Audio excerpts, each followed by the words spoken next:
close your eyes for just a moment, not literally, keep reading, but imagine this. Imagine you are standing at the very end of your life. You are old, you are tired, and you are looking back at the decades that have passed, the years, the months, the days. And in that quiet, brutal moment of reflection, there is only one question echoing through your mind. Not, did I make enough money? Not, was I popular enough? Not, did I have the right job title? The question is simpler than that, more terrifying than that.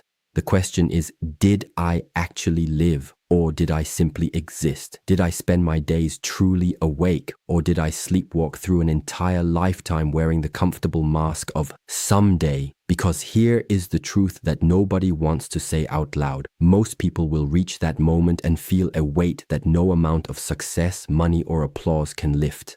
The weight of wasted time. And the most devastating part, they saw it coming. They felt it every single day. And still, they waited.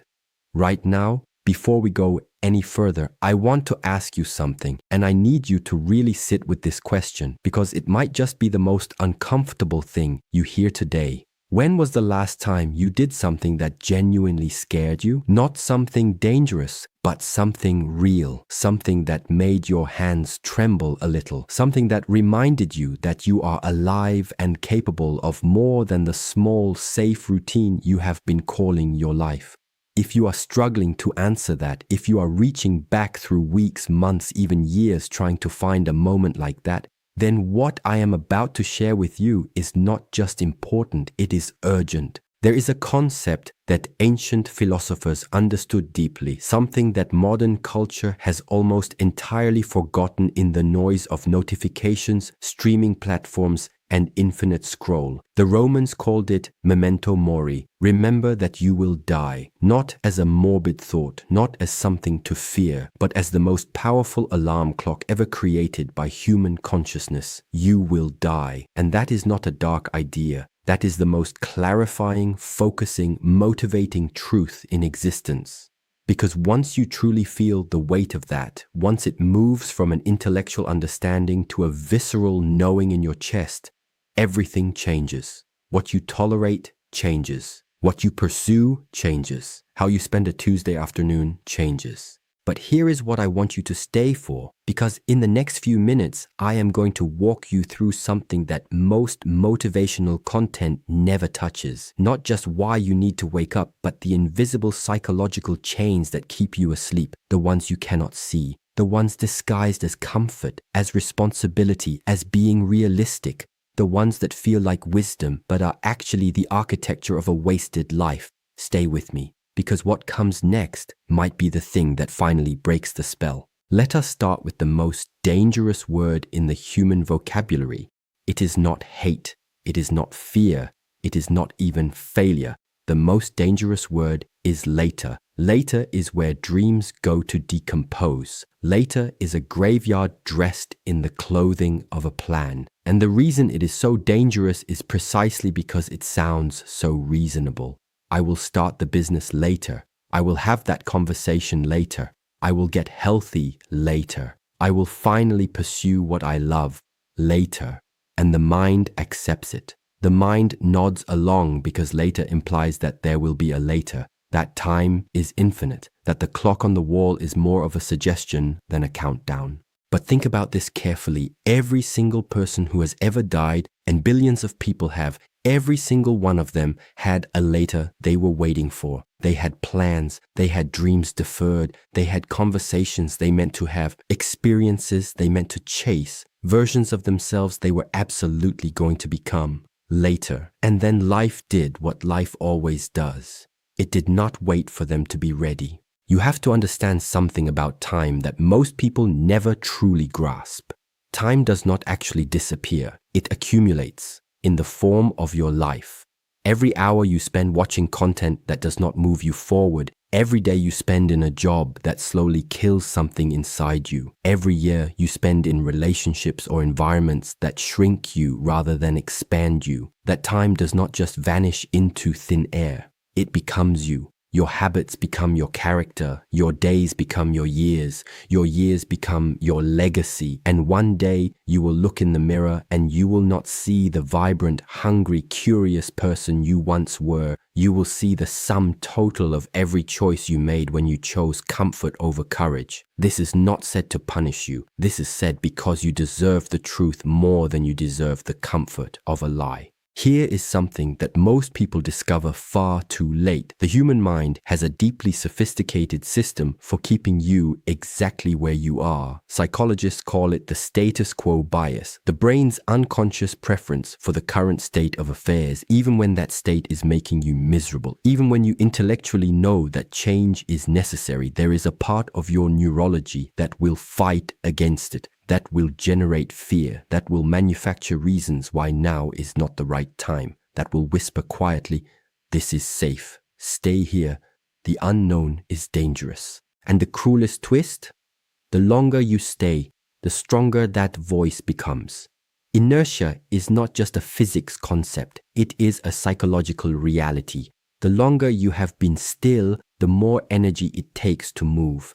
The more years you spend in the comfortable mediocrity of a life half lived, the more impossible it feels to break free. This is not weakness. This is neuroscience. But understanding it, truly understanding it, is the first crack in the prison wall. Because here is what that voice does not tell you. It does not tell you about the cost of staying. It whispers about the danger of change, about risk, about the possibility of failure, but it is completely silent about what staying costs you. It does not mention the slow erosion of self-respect that happens when you keep breaking promises to yourself. It does not mention the quiet grief that lives behind your eyes when you scroll through your phone and see someone else doing the thing you always told yourself you would do. It does not mention the dull ache that lives in your chest at 2 in the morning when the distractions run out and you are left alone with the truth of your own potential, untouched, unexplored, slowly expiring. That ache is not anxiety. It is not depression. It is something far more specific. It is the voice of your unlived life asking you, gently at first, then louder with every passing year, when are you going to choose me?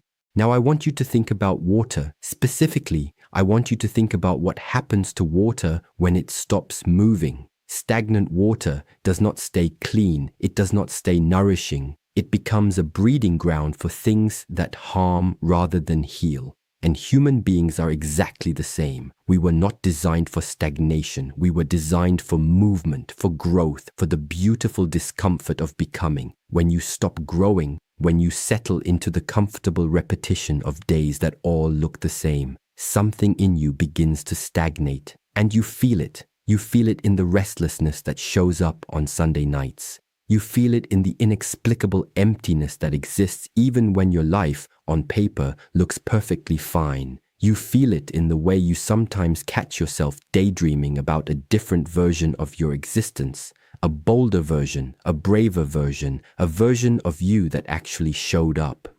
That version is not a fantasy. That version is not out of reach. That version is who you actually are, buried under years of playing it safe. Let me tell you something about regret, because most people misunderstand it. People think regret is about the things you did that went wrong, the mistakes, the failures, the embarrassments. But research, actual psychological research conducted over decades, consistently shows the opposite. The deepest, most enduring human regrets are not about actions taken. They are about actions not taken, the chances not pursued, the words not spoken, the life not lived. And here is the terrifying, beautiful, urgent truth about that. Every single day that you wake up is a day where you still have the power to prevent your greatest regret from happening. But only if you act. Only today, because yesterday is already sealed. Tomorrow is not guaranteed. The only real estate you actually own in this universe is the present moment and what you choose to do with it. Now, I want to address something that I know some of you are feeling right now, because some of you are listening to this and there is a voice inside that is saying, but you do not understand my situation. You do not know what I am dealing with. I have responsibilities. I have limitations. I have people depending on me. It is not as simple as just waking up and changing your life. And I want to acknowledge that voice because it is real. Life is genuinely hard. There are real constraints, real obligations, real pain. This is not about dismissing that. This is not toxic positivity dressed up in dramatic language. But I want you to examine that voice very carefully because there is a difference, a profound life-altering difference between legitimate constraints and the stories you tell yourself about your constraints to justify standing still. Both feel identical from the inside. Both feel like truth. And distinguishing between them is perhaps the most important work of a human life. Ask yourself honestly, are your limitations real or are they the mental architecture of someone who stopped believing in themselves so long ago that the cage no longer needs bars? Are your excuses protecting you from failure or are they protecting you from the terrifying, exhilarating possibility of success? Because here is what nobody tells you. Success is just as frightening as failure. In some ways, more so. Because success means you were always capable. It means all those years of waiting had another explanation. And that is a truth that the comfortable, defended mind will do almost anything to avoid. There is a phrase that has echoed through the minds of dying people for as long as humans have been on this earth. It shows up in study after study of end-of-life psychology. Nurses who work in palliative care have documented it. Researchers have interviewed thousands of people in their final days. And the phrase, in its many variations, always sounds something like this. I wish I had lived more on my own terms, not someone else's idea of a good life, not the life that looked impressive from the outside, not the path of least resistance dressed up as pragmatism, their own terms, the unique, irreplaceable, unrepeatable life that only they could have lived. And the heartbreaking thing, the thing that should make every cell in your body want to stand up right now, is that those people in their final days were not mourning from a place of ignorance. They knew exactly what they could have done. They remembered the crossroads. They remembered the moments when the choice was right there in front of them, clear as daylight, and they chose the safer path. They remembered the dreams they silenced, the passions they postponed, the version of themselves they quietly abandoned in the name of being reasonable. They knew, they always knew, and they ran out of time to do anything about it. You have not run out of time, not yet. That is why this moment matters more than you realize. Here is something I want you to sit with. Right now, today, there are seeds inside you, ideas, gifts, capacities, callings that have never been given soil, dreams that have never been watered, talents that have never been tested against the real world. And those seeds are not eternal. Potential has an expiration date, not because you run out of time, though you will, but because you can run out of belief.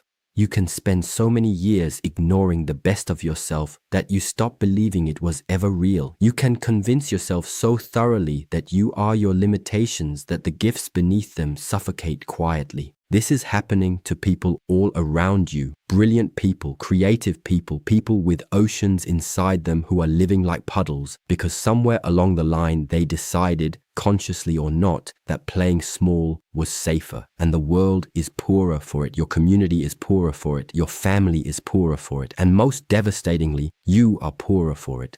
Let me talk about something that is going to sound uncomfortable, and I need you to stay with me through the discomfort. One of the primary reasons people waste their lives is not laziness. It is not a lack of motivation. It is not even fear, though fear plays its role. The primary reason people waste their lives is that they have never made a genuine, deep, unshakable decision to stop. Most people exist in a state of perpetual half-commitment. They sort of want to change. They are somewhat interested in growth. They occasionally feel the fire of ambition, and they entertain it for a few days before returning to the comfortable numbness of routine. And they call this trying. But trying is not deciding. Trying is practicing the art of leaving yourself an exit. Deciding, truly deciding, has a completely different energy. When you actually decide, something shifts at a level deeper than motivation. Motivation is a feeling, and feelings come and go. A real decision is structural. It rearranges the way you see yourself. It changes your identity. You stop being someone who wants to be fit, and you become someone who is a person who trains. You stop being someone who wishes they had a business, and you become an entrepreneur. You stop being someone who dreams about the life they could be living, and you become someone who is building it imperfectly, messily, courageously, right now. The gap between who you are and who you are capable of being is not filled with talent. It is not filled with money or luck or the right connections. It is filled with decision. One real, total, irreversible decision. Have you made that decision yet? Have you actually made it? I want to talk about the life you are currently living versus the life that is waiting for you, because there is a version of your future that most people never see clearly enough to pursue. Not the fantasy version, not the private jet, perfect body, effortless success version that social media sells. I mean the authentic version, the version where you have done the uncomfortable work of discovering what actually matters to you. Not what was supposed to matter, not what your parents wanted, not what looks impressive to strangers on the internet, but what you, in your most honest, quiet, undistracted moments, actually care about. The version where you have taken your specific, peculiar, irreplaceable set of gifts and put them in actual contact with the world. The version where you go to sleep at night with the specific, irreplaceable satisfaction of someone who has not wasted their day. That version is not out of reach, but it requires something that our culture has almost entirely stopped celebrating: delayed gratification. The willingness to do the hard thing now so that the meaningful thing is possible later. Not later in the sense of someday, later in the sense of after I have done what is required today. Here is what the people who actually build meaningful lives understand that most people never figure out. They understand that every morning is a negotiation between two versions of themselves. The version that wants comfort, ease, validation, and the path of least resistance, and the version that wants growth, meaning, aliveness, and the feeling of having genuinely showed up. And every morning, the version that wins that negotiation is determined not by how much motivation you have. Motivation is unreliable. It comes and goes like weather, but by the systems, environments, and identities you have built. The people who live fully are not more motivated than you. They are more deliberate than you. They have designed their life to make the right choice easier than the wrong one. What have you designed in your life to make the right choice easier? Think about this carefully. The average person spends more time every week consuming entertainment than they spend on anything that could meaningfully change their life. More time scrolling than creating. More time watching other people live than actually living. And I want to be precise here. This is not a lecture about productivity for the sake of productivity. There is nothing wrong with rest. There is nothing wrong with entertainment. Joy matters. Play matters. Restoration matters. But there is a profound difference between rest that restores you and numbness that preserves the status quo. There is a profound difference between entertainment that enriches you and distraction that anesthetizes you from the discomfort of your unlived potential. The question is not whether you rest. The question is, what are you resting from? Are you resting from the hard work of becoming, or are you resting instead of it? Because if the answer is the latter, if the scrolling and the streaming and the endless consumption is happening in place of the thing you know you need to be doing, then it is not rest. It is avoidance dressed in comfortable clothing, and avoidance is the slow death of everything you could become. Here is the question I want you to sit with now, and it is one of the most revealing questions I know. If fear were completely removed from the equation, if failure was not possible, if judgment from others did not exist, if you were not worried about money or practicality or what people would think, what would you be doing differently? What would you be building? What conversation would you be having? What would you be pursuing with everything you have? Sit with that question. Do not rush to the safe answer. Go to the real one. That image, that vision of what you would do if fear were removed. That is information. That is your compass. It is telling you something important about where your energy wants to go, where your authentic self is trying to lead you. And the only thing standing between you and that version of your life is the belief that fear is a stop sign rather than what it actually is, a signpost pointing directly at what matters most to you. Let me tell you something about fear that changed the way I think about it entirely. Fear and excitement are the same physiological experience. The elevated heart rate, the heightened awareness, the rush of energy through the body, these are identical in the body's experience of fear and the body's experience of excitement. The only difference is the story you attach to the sensation. And that story, the one that says this feeling means stop rather than this feeling means I am alive and moving towards something that matters. That story is learned. It is not fixed. It is not truth. It is a habit of interpretation, and habits can be changed.